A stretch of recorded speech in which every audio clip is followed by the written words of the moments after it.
예, 성경 읽어주네 우리 계속해서 나눠보도록 하겠습니다.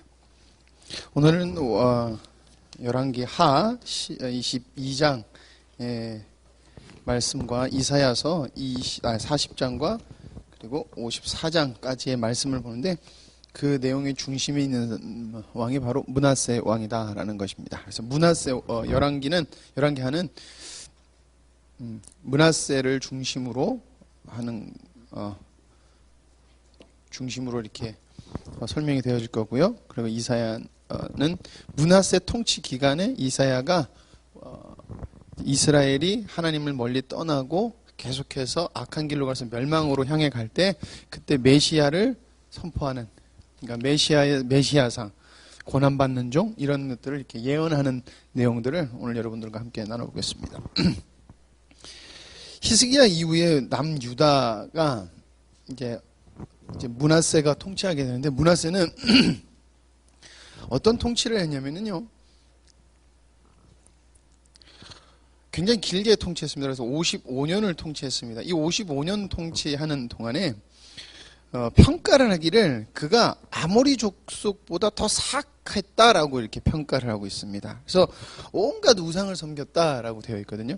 근데 아모리 족속이, 하나님께서 아모리 족속, 그리고 이사야가 성경에 므낫세가 아모리 족속보다 더 우상을 섬겼다는 말은 무슨 말이냐면은, 하나님께서 이스라엘을 출애굽시키신 다음에 가나안 땅으로 다시 돌아오게 하셨을 때 내가 너희들 잘 먹고 잘 살게 해줄 테니까 내 데려오는 게 아니라, 하나님의 뜻이 뭐였냐면 아모리 족속과 그 가나안에 있던 사람들의 죄악이 관영해서 심판받을 때가 됐다라는 것이 하나님의 의도였었거든요. 근데 지금 므낫세 왕을 아모리 족속보다 더 우상을 섬겼다는 것은 그들의 죄악보다 므낫세의 죄악은 훨씬 더 극에 달해 있었다는 거예요. 넘어섰다는 거예요. 그러니까 하나님 보시기에 아주 악한 왕으로, 그는 시작할 때부터 그렇게 악한 왕이었다. 그래서 부패가 극에 달했다라는 것이에요. 그래서 그가 왕이 된 다음에 아버지가 해놨던 종교개혁운동, 다시 정결하게 온 거를 180도로 바뀌어서 다시금 우상을 섬기는 나라로 바꿔놓습니다. 그래서 여러 재단을 설치하고, 쭉 해내야 되겠다. 여러 재단을 설치한 다음에, 여러 재단을 설치한다는 것은요, 하나님을 섬기는 재단도 그대로 놔두는 거예요. 그걸 치우는 건 아니에요. 근데 여러 재단을 섬긴다는 건 뭐냐면은 하나님을 많은 신들 중에 하나의 신으로 보는 거예요. 그러니까 이 신도 나에게 이득이고 저 신도 나에게 이득이고 하나님도 나에게 이득이고 이것도 나에게 이득이다. 이런 신들로 봤다는 거예요, 하나님을. 그리고 또 무엇을 했냐면은 1월 성신을 숭배했다고 그래요. 그래서 태양, 달신 이런 여러 가지, 그러니까 이집트로, 애굽으로부터 오는 그런 또 신을 섬겼고요. 그리고 이제 그 중에 하나 극해 달하는 게 바로 아들을 몰렉에게 바치는 일을 해요. 이게 그게 그 사파거든요. 몰렉이 그러니까 송아지예요, 송아지. 송아지처럼 생겨 있는. 그래서 송아지가 이렇게 앉아서 이렇게 송아지 앉아 있고 이렇게 의자에 앉아있는 모양이 몰렉신이에요. 여러분들이 만약에 이렇게 막 보다가 이렇게 보면은 저게 몰렉신인데, 몰렉은 뭐냐면은 자녀를 인신제사로 바치는 거예요. 태워서 자기 신한테 죽이는 거니까 복을 받기 위해서 그렇게 하는 것이 이 몰렉 신앙 중에 하나였습니다. 자, 그리고 하나님께서는 절대 신접한 그러니까 무당 박수한테 물어보지 말라 그랬어요. 근데 므낫세는 영매들한테 가서 물어보고, 무당 박수한테 가서 미래를 물어보고 하나님을 의지하지 않았다라는 것이에요. 그래서 하나님께서 대예언자들을 보내서 경고를 하세요. 그게 바로 이사야의 내용 중에 하나예요. 그래서 뭐냐면은 재앙이 온다는 것입니다. 반드시 망하니까 돌이켜라 라는 것이고요. 하나님께서 예루살렘을 청소해버리겠다는 거예요. 지지난주에도 말씀드렸지만 예루살렘의 위치에 대한 그 이스라엘에 대한 사상은 굉장히 중요한 사상이에요. 그래서 예루살렘은 안 망할 거라고 생각을 했을 거예요. 그러나 하나님께서 청소해 쓸어버리겠다라는 것이에요. 그래서 이 모든 재앙이 오는데, 이 재앙이 오는 뭐냐면 너희들이 듣지 않았기 때문이다라는 것입니다. 자, 그래서 그리고 또 하나가 이사야가 성경이 므낫세를 평가하기로 아합의 길로 갔다. 이스라엘에 가증한 것을 받아들였다. 그런데 그 뭐냐면은 바알과 아세라까지도 그 나라 자기 나라에 들여와서 그들 그 아합과 아세라도 섬기겠다라는 것이에요. 그래서 모든 신들을 다 나라로 들여오는 악행을 행한 자가 바로 므낫세다. 자, 이런 와중에 하나님께서 이사야를 통해서 이제 말씀하시는 거예요. 그것이 무엇이냐면은 바로 구원의 메시지라는 거예요. 계속해서 망한다라는 그걸 하셨다가 이제부터는 구원의 메시지로 말씀을 바꾸시는 거예요. 자, 그래서 40에서 48장까지는 약속된 회복과 위로함을 이야기하고 있고요. 49장에서 54장은 하나님의 고난받는 종 그리스도의 구원, 이것을 쭉 설명하고 있어요. 여기서 우리가 많이 알고 있는 메시아에 관한 성경 구절들이 여기서 많이 나와요. 그리고 세례 요한도 사용했던 구절, 그러니까 메시아에서 그러니까 신약으로 왔을 때 예수님께서 자기가 메시아다라는 것을 증명할 때도 그렇고, 그리고 많은 선지자들이 이런 사람이 메시아야라는 것을 예수님을 메시아로 예수님의 사역이 여기서 많이 나온다라는 것을 여러분들이 알면 되겠습니다. 자, 내용을 살펴보면 40장은요, 희망의 메시지예요. 희망의 메시지. 무엇이냐면은, 내 백성을 위로하라.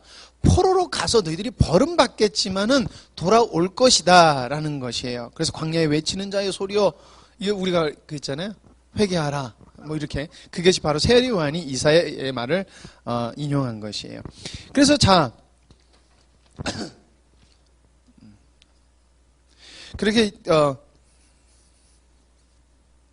그러면서 무엇이라고 이야기하냐면은 메시아가 오는데 메시아가 올 것인데 그는 어떤 사역을 하냐면 피곤한 자에게 능력을 주며 무능한 자에게 힘을 더하시나니 소년이라도 피곤하며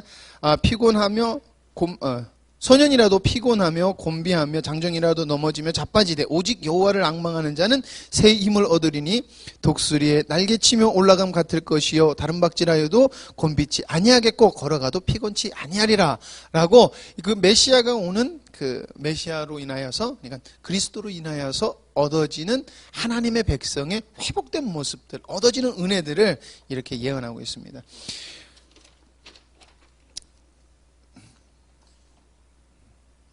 자, 41장은 구원에 대한 약속이에요. 구원하실 것을 여호와께서 응답하시고 여호와께 나오는 자는 하나님께서 구원하시겠다는 거예요.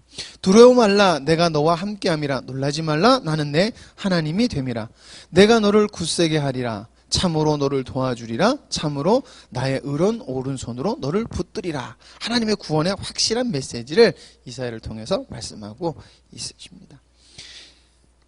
42장은 이제 나타날 메시아의 프로필이야. 이런 자가 메시아다라는 거예요. 그때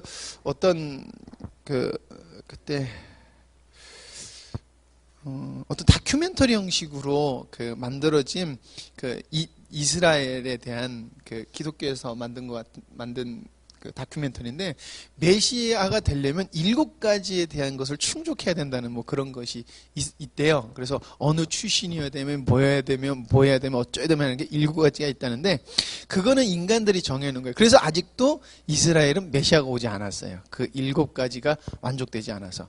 그러나 이사야를 통해서 하신 그 프로필은 다 그 인간이 한 거라 다르다는 거예요. 그리고 예수 그리스도께서 이사야가 예언한 것, 예레미야도 예언했고 그 예언한 것들을 다 이루신 분이 오직 예수 그리스도밖에 없고 예수 그리스도만이 이루실 수 있는 거예요. 자, 그래서 프로필을 보면요, 꺼져가는 등불도 끄지 아니하고 이 말씀 아시죠?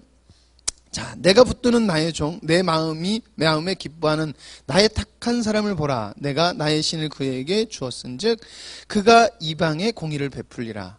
그는 외치지 아니하며 목소리를 높이지 아니하며 그 소리로 거리에 들리게 아니하며 상한 갈대를 꺾지 아니하며 꺼져가는 등불을 끄지 아니하고 진리로 공의를 베풀 것이며 그는 쇠하지 아니하며 낙담하지 아니하고 세상에 공의를 세우기에 이르리니 섬김이 그 교훈을 앙망하리라. 그래서 우리가 많이 듣던 이 예수 그리스도께서 하시는 사역을 예수 그리스도 이 땅에 오셔서 나타내실 그분의 모습을 이렇게 보여주고 있다라는 것입니다. 그래서 예수 그리스도의 성품을 말하고 있다라는 것입니다. 이렇게. 자, 43장은 내가 너를 지명하여 불렀나니 라는 그 유명한 그 구절이 나오는 거예요. 결국에 뭐냐면 너는 내 백성이고 나의 증인이다 라는 거예요. 요건 뭐냐면은 망하여서 너희들이 망할 거지만은 너희들 망한 게 끝이 아니라 나중에 내가 너희를 나의 백성으로 구원할 거야. 그리고 너는 너는 내 백성이라는 거야. 버림해진 것 같지만은 난 너희를 구원할 거야. 넌 내 백성이다 라는 것을 이야기하고 있습니다. 야곱아 너를 창조하신 여호와께서 이제 말씀하시느니라. 이스라엘아 너를 조성하신 자가 이제 말씀하시느니라. 너는 두려워 말라. 내가 너를 구속하였고 내가 너를 지명하여 불렀나니 너는 내 것이라 라고 이스라엘 향해서 너는 내 거야 라는 구원의 확실한 메시지를 주세요.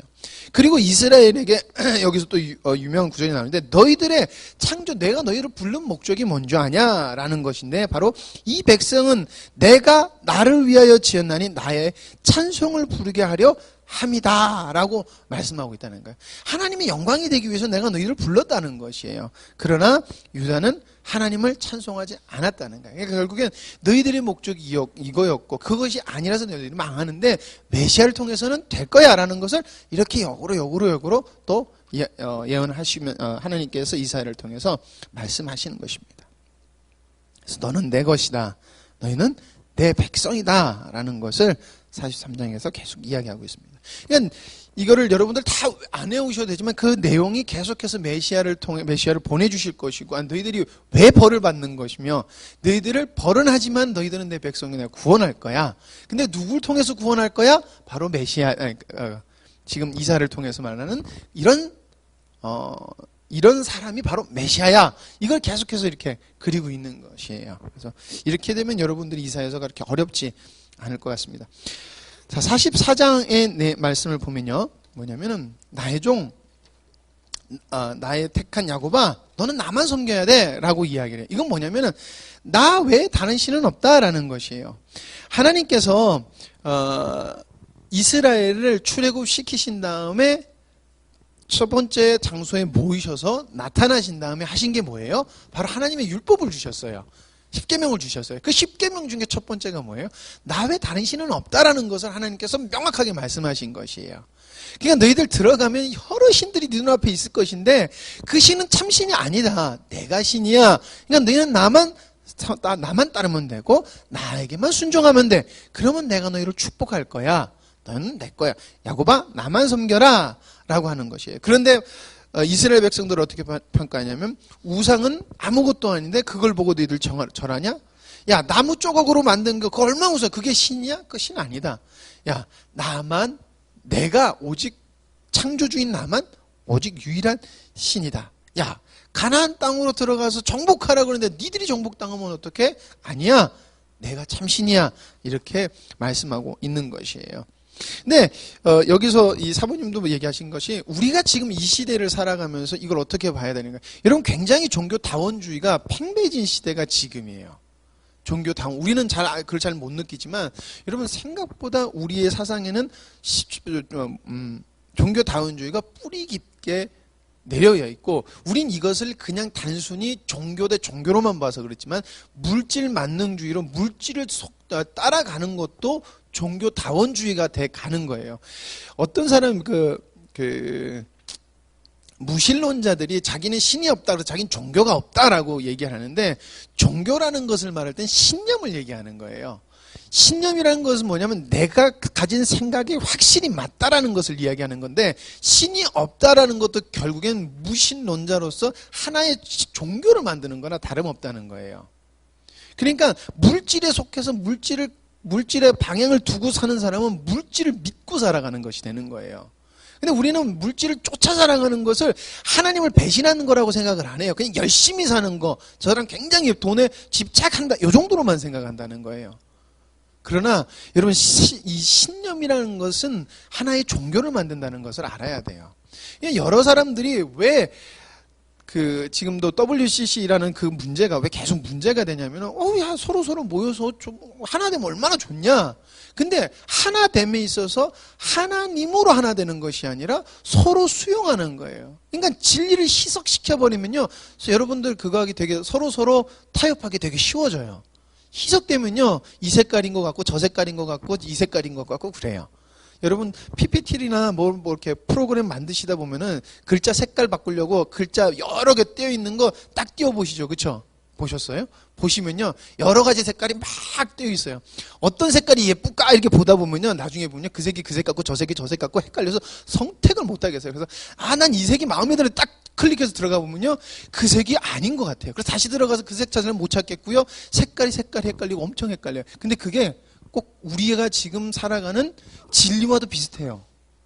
그러니까 진리와 물질 만능주의 여러 시대 상황에서 교회가 그것을 하나가 된다, 쉽게 전한다는 것으로 어떻게 하냐? 교회 흡수하는 거예요. 그럼 진리가 희석이 되는 거예요. 그러면요, 하나 되기 쉬워요. 그 사람들은 굉장히 자기네들이 뿌듯해요. 왜냐하면 자기네들 교회를 하나님께서 하나 되라고 하셨으니까 그 포커스 딱 맞춰서 하나 되니까 얼마나 괜찮아요. 근데 진리는 버리는 거예요. 그러니까 우리가 진리에 대한 소중함과 진리에 대한 우리가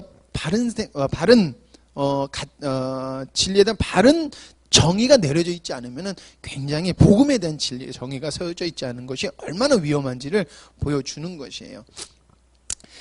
자, 그러면서 44장에 또 무엇을 얘기하냐면 고레스에 대한 예언을 해요. 고레스.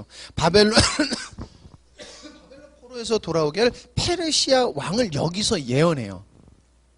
그러니까 고레스가 아직 강성하기도 전인데 고레스를 통해서 돌이킬 거다라는 것을 이야기를 하고 있다는 것이에요. 자, 그래서 45장은 고레스를 세운다라고 이제 확실하게 얘기하시면서 무엇을 말씀하시냐면은 고레스가 하나님의 예언한 것처럼 이스라엘 백성들을 돌려보내고 다시금 이스라엘이 회복되긴 해줄 거지만, 그래서 큰 왕처럼 보이지만 진정한 왕은 나다라는 것을 다시 말하는 거예요. 고레스가 굉장히 위대한 왕 같아. 그러나 그를 세운 것도 바로 나다라는 거예요. 그래서 고레스야, 네가 굉장히 큰 존재 같지만 너 세운 것도 나다라는 것을 이야기하고 있어요. 그게 왜 그러냐? 내가 창조주고 창조주는 절대권자이기 때문에 그렇다라는 것이에요. 우리는 하나님을 우리가 믿을 때는 하나님의 절대권을 우리는 받아들여야 돼요. 그게 믿음이에요. 우리는 근데 계속해서 하나님만 하고 상대적으로 가려고 그래요. 절대가 아니라 내가 이 정도 하면 조건부로 이렇게 그러잖아요. 그 자녀들이 절대적인데도 불구하고 상대적으로 계속 가잖아요. 우리 혜성이가 그랬나? 어제 뭐를 막 하는데 지 말을 안 들어주니까 그러면 안 사줄 거야? 그러면 안 사줄 거야? 그러면서 저한테 그러면 안 사준다? 그러면 안 사준다 그래요. 뭐 제가 걔한테 사달라고 그러지도 않았는데 이게 벌써 뭘 딜할 때는 안 사준다 하면 되는 건 줄 아는 거예요. 그러니까 아빠가 자기 말 안 되니까 안 사주겠다고 이렇게 딜을 해요. 지가 돈이 있어요. 뭐가 있어요. 근데 나한테 안 해준다 그래. 꼭 인간이 하나님한테 하듯이 그래요. 나 안 해준다. 하나님 우리 안 해도 상관없어요. 우리 예성이가 그거 안 해서도 상관없듯이 그렇다는 거예요. 절대적인데도 우리는 계속 상대적이고 하나님은 내 말에 굉장히 벌벌벌 떤다고 생각하는데 전혀 그렇지 않다는 거예요. 하나님의 절대권은 절대적이에요. 어떨 땐 두렵고 떨림으로 우리가 받아들여야 되는 것이 하나님의 절대권이다라는 것입니다. 그래서 토기를 마음대로 질 수 있는 것이 토기장에게 있듯이 내가 그런 존재고 내가 그런 존재다. 그러니까 천하 만국의 왕은 나를 섬겨라 라고 이렇게 예언을 하고 있습니다.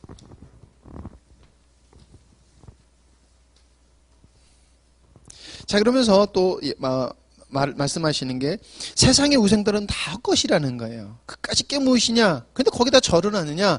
그것을 꼼짝도 못하는 물건이다. 그것을 섬기다니 너희들 참 한심하다라는 것이에요.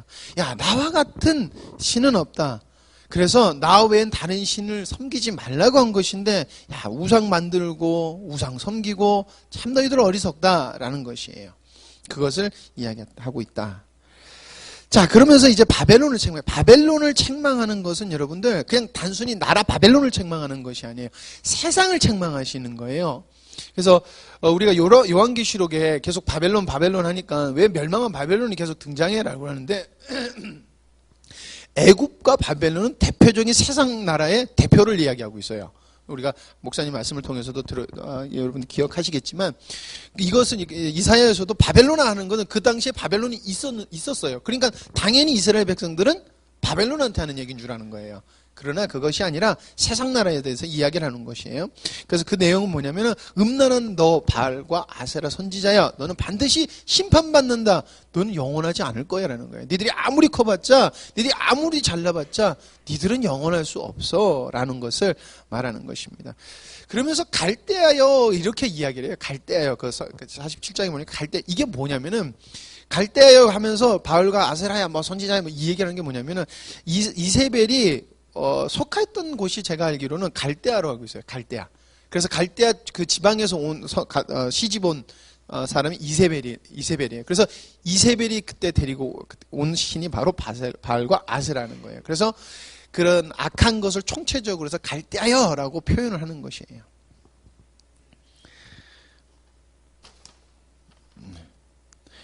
자, 38장 보면은 하나님께서 새 일을 행하실 것이다 라는 거예요. 그래서 새 예루살렘의 도래, 창조 의도를 이루시고 원수를 멸할 것이다. 바벨론 세상 나라를 멸망시키실 것이다 라는 것이에요.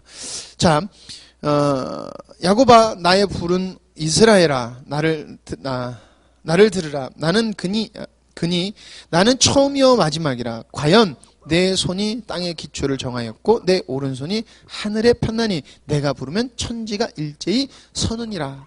바로 내가 여호와고 내가 참신이다라는 것을 이야기를 하면서 하나님께서 새 일을 반드시 세울 거다라는 것을 선포하고 계십니다.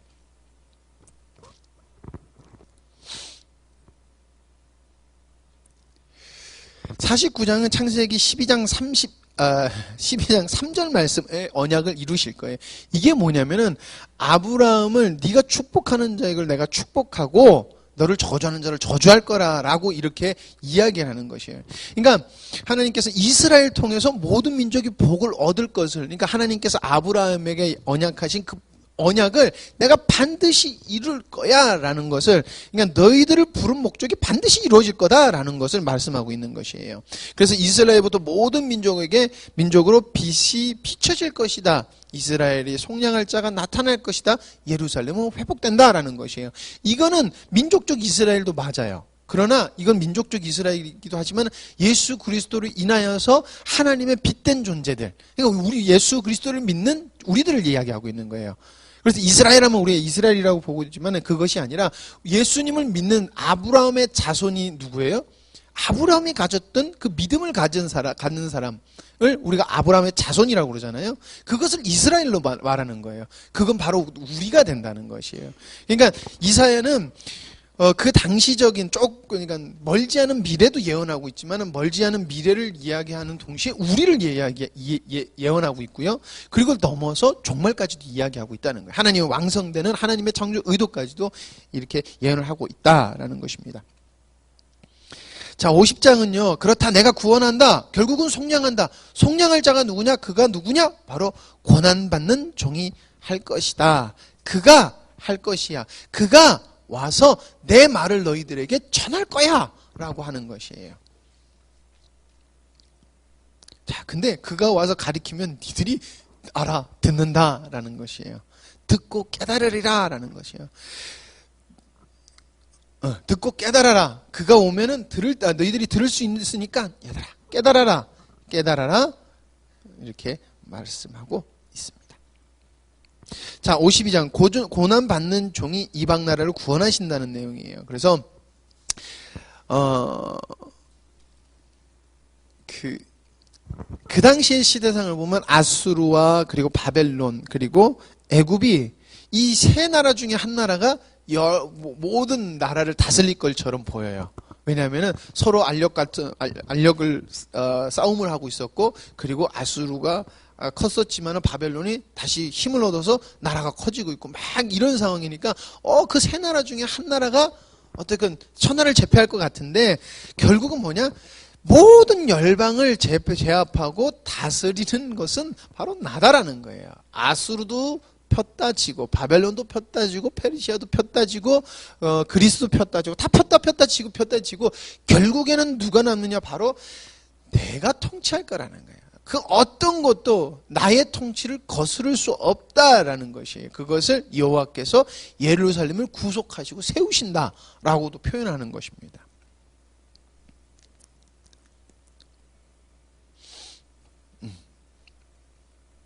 자, 그래서 43장 메시아에 대한 예언이에요. 메시아에는 우리가 많이 아는 말씀이에요. 그렇다. 그는 멸시를 받아 실어버린 바 된 종이다. 그가 찔림은 우리의 허물 때문이요.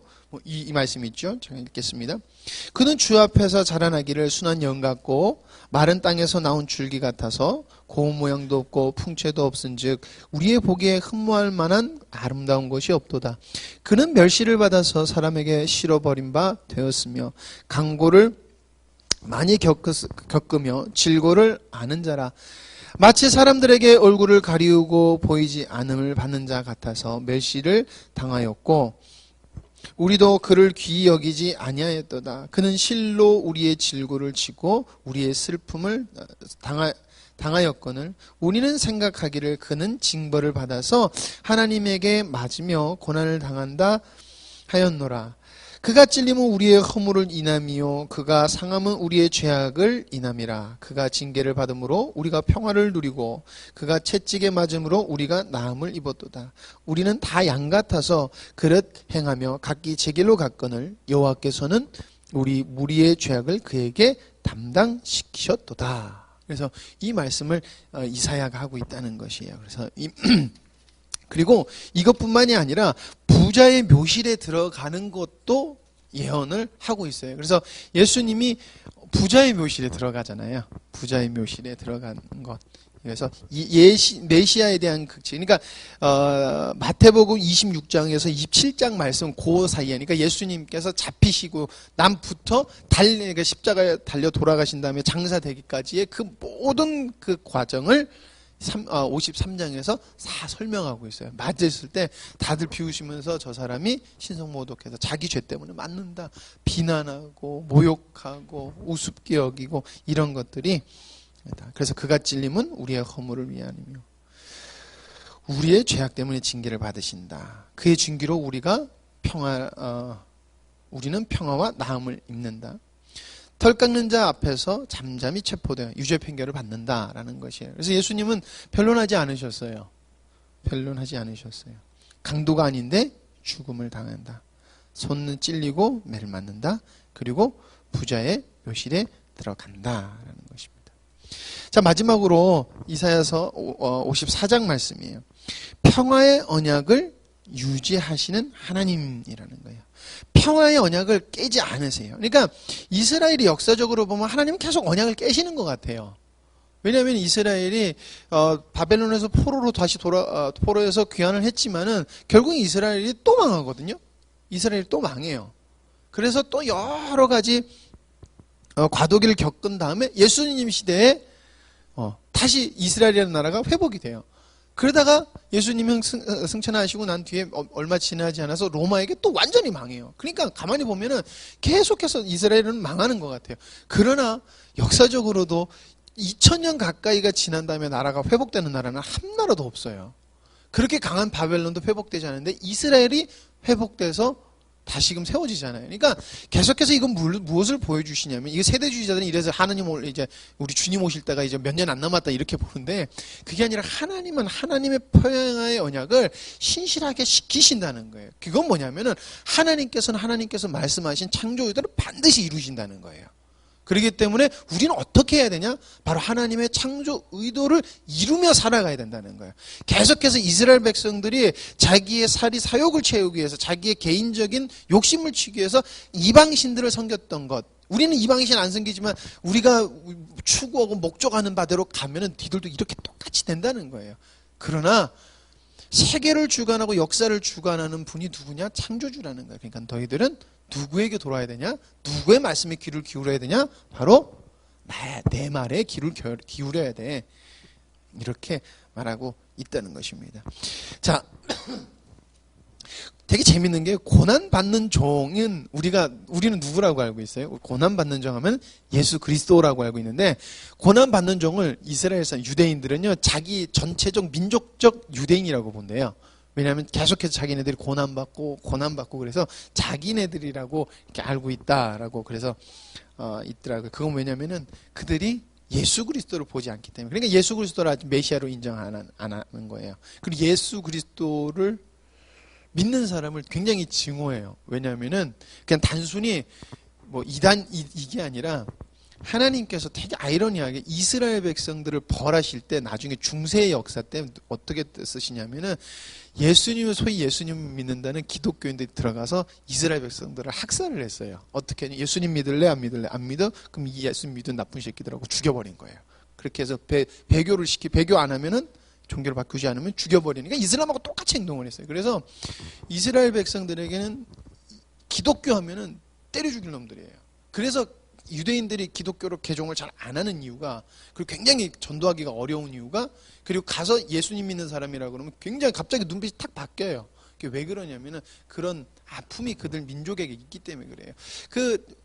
우리가 한 번씩 그 영상 봤을 때 그 그러니까 이스라엘 백성 중에서 그 메시아닉주라고 그러죠. 그 사람들. 메시아닉주, 그러니까 예수 그리스도를 믿는 사람들을 극단주의 유대인들이 그 사람들을 테러해 폭탄을 배달시켜서 테러를 한다든지 아니면은 이렇게 길거리 가다가도 테러한다든지. 이게 왜 그러냐면 그런 좀 민족적인 아픔이 있기 때문에. 그러니까 이 사람들은 뭐예요? 배신자예요. 민족적 배신자예요. 그래서 지금 우리 그거 있잖아요. 저기 일본 불매 운동 하잖아요. 근데 갑자기 가가지고 일본 막 불매 성봉 서던 사람이 갑자기 가가지고 저 일본 차한테 세단 좋은 걸 빼왔어요. 그럼 어떻게 돼요? 저 나쁜 새끼 하는 것처럼 약간 그런 분위기보다 훨씬 더 심한 분위기인 거예요.